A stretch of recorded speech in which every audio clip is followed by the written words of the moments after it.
أعوذ بالله من الشيطان الرجيم.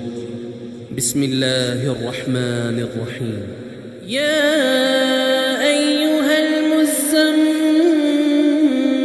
قم الليل إلا قليلا نصفه أو انقص منه قليلا أو زد عليه ورتل القرآن ترتيلا إنا سنلقي عليك قولا ثقيلا إن ناشئة الليل هي أشد وطئا وأقوم قيلا إن لك في النهار سبحا طويلا واذكر اسم ربك وتبتل إليه تبتيلا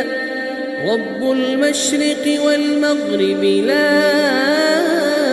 إله إلا هو فاتخذه وكيلا واصبر على ما يقولون واهجرهم هجرا جميلا وذرني والمكذبين أولي النعمة ومهلهم قليلا إن لدينا أنكالا وجحيما وطعاما ذا غصة وعذابا أليما يوم ترجف الأرض والجبال وكانت الجبال كثيبا مهيلا إنا أرسلنا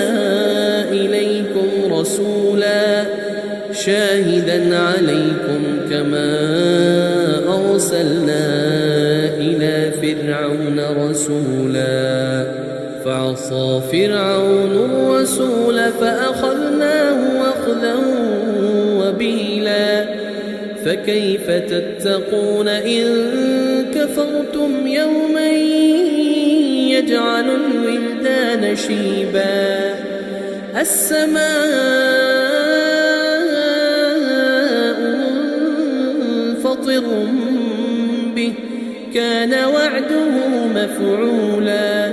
إن هذه تذكرة فمن شاء اتخذ إلى ربه سبيلا إن ربك يعلم أنك تقوم أدنى من ثلثي الليل ونصفه وثلثه وطائفة من الذين معك والله يقدر الليل والنهار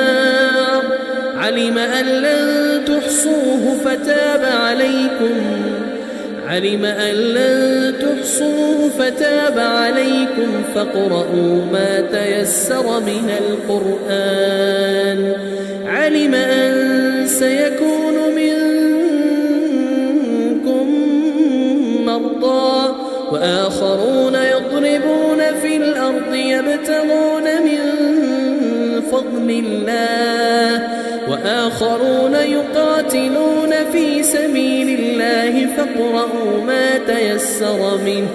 وأقيموا الصلاة وآتوا الزكاة وأقرضوا الله قرضا حسنا وما تقدموا